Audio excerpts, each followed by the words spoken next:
Oi gente, começando aqui mais uma aula para o Facilitando a Engenharia.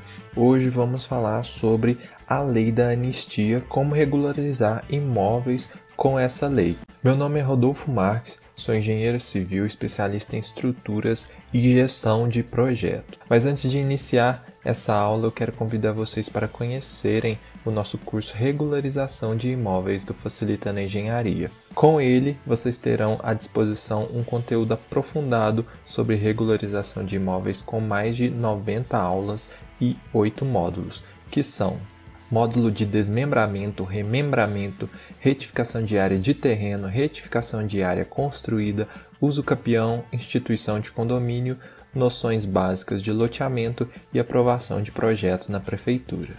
Ele conta ainda com materiais complementares, como projetos, laudos, memoriais descritivos, planilhas e outros. Todos esses módulos aqui contêm exemplos práticos que vão te ajudar a entender melhor como fazer cada um desses tipos de regularização.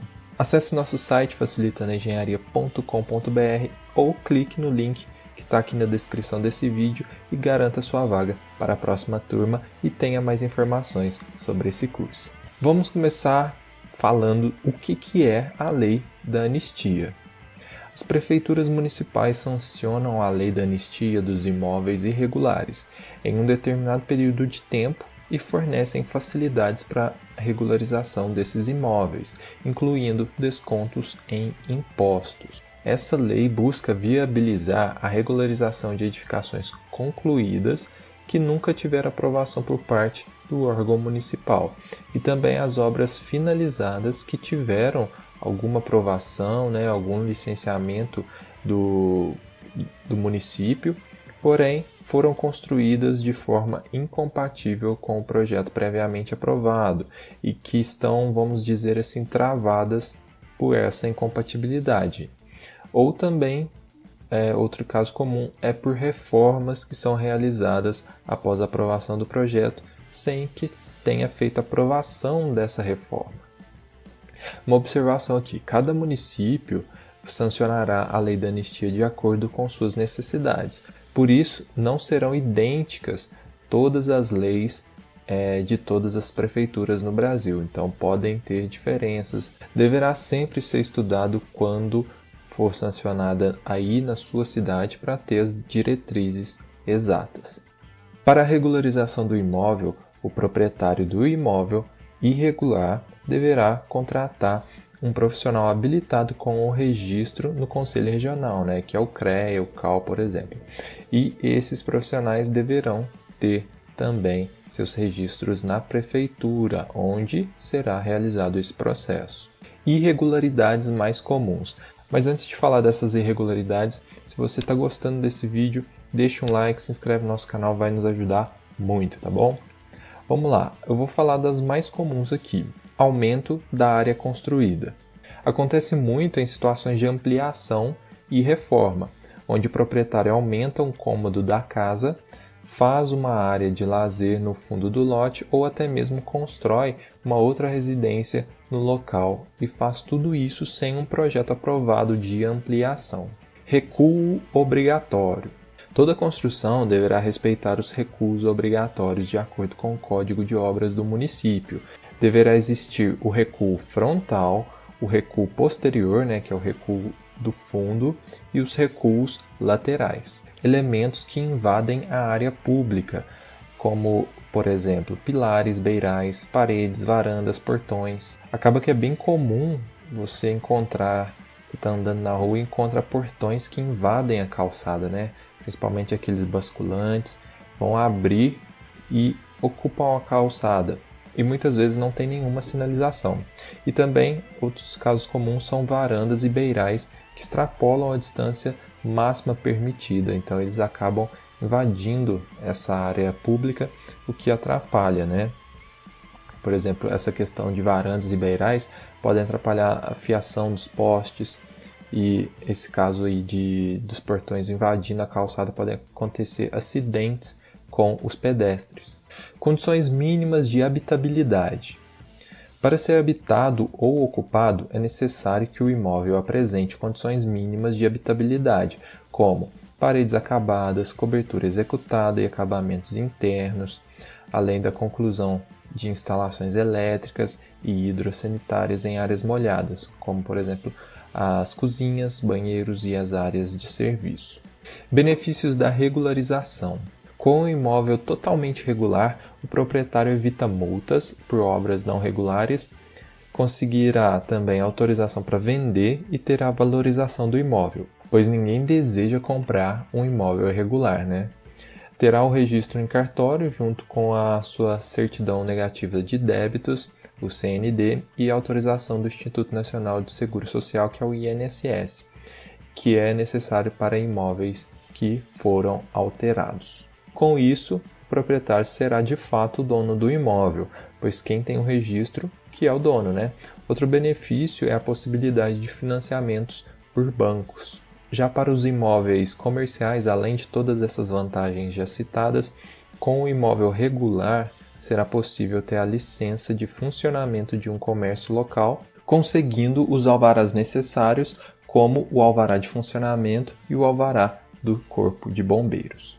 Normalmente, as edificações residenciais com área de até 150 metros quadrados ou as regularizações com essas áreas, somadas todas as construções que serão objeto de regularização, não excedam a esse limite, terão dispensa do pagamento de emolumentos e dos impostos sobre os serviços. Vale ressaltar que essa metragem de 150 metros quadrados poderá variar de acordo com cada lei da anistia municipal. Entenda como será a regularização. Como eu falei, cada processo de regularização vai depender de cada prefeitura.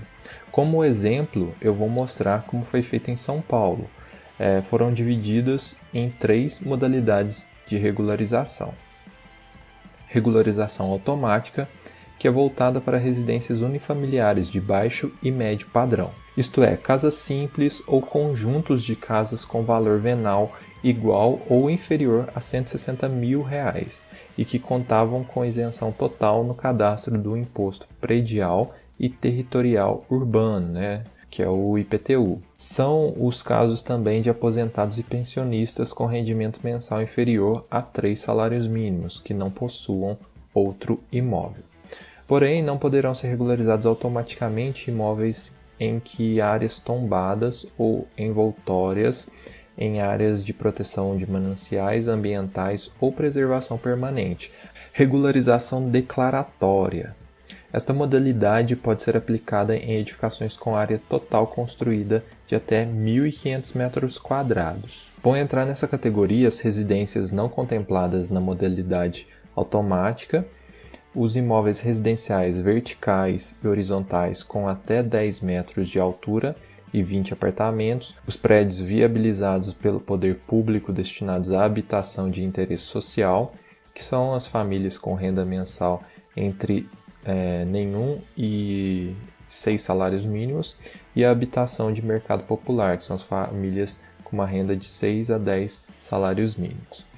Locais de culto, edificações de uso misto, tem uso tanto para comercial e residencial, e os comércios ou serviços considerados de baixo risco, como escolas, escritórios, padarias, mercados e outros. Aí, para esse caso, o proprietário ele vai protocolar de maneira eletrônica o formulário de regularização, juntamente com os documentos exigidos, como a matrícula do imóvel e peças gráficas assinadas por um profissional habilitado, o que atestará a veracidade das informações apresentadas à prefeitura e o atendimento às condições de segurança necessárias. Nesse caso, o imóvel só poderá ser regularizado após a análise e a decisão do município. E por último, a regularização comum. A modalidade de regularização comum destina-se às demais edificações não contempladas nas categorias anteriores e que possuam uma área superior a 1.500 metros quadrados. Para esse caso, a certificação é emitida a partir da apresentação de documentos assinados por um profissional habilitado e, posteriormente, a prefeitura faz a análise. Assim como na modalidade declaratória, todo o processo será realizado de forma eletrônica. Exemplos: shoppings em faculdades são os tipos de estabelecimentos comuns para essa regularização comum, tá bom? Então, de acordo com o imóvel do proprietário, ele vai se encaixar em uma daquelas 3 opções de regularização da lei da anistia e o processo será realizado. Após ser aprovado o processo, o proprietário receberá o auto de regularização ou o alvará de regularização. Esse termo ele varia de cidade para cidade também, que é correspondente ao habite-se. Após isso, será prosseguido os demais trâmites para o registro do imóvel, a parte de cartório. Se você gostou dessa aula, siga o nosso perfil, se inscreve no nosso canal, compartilhe, comente, salva, curta e forte abraço, até mais!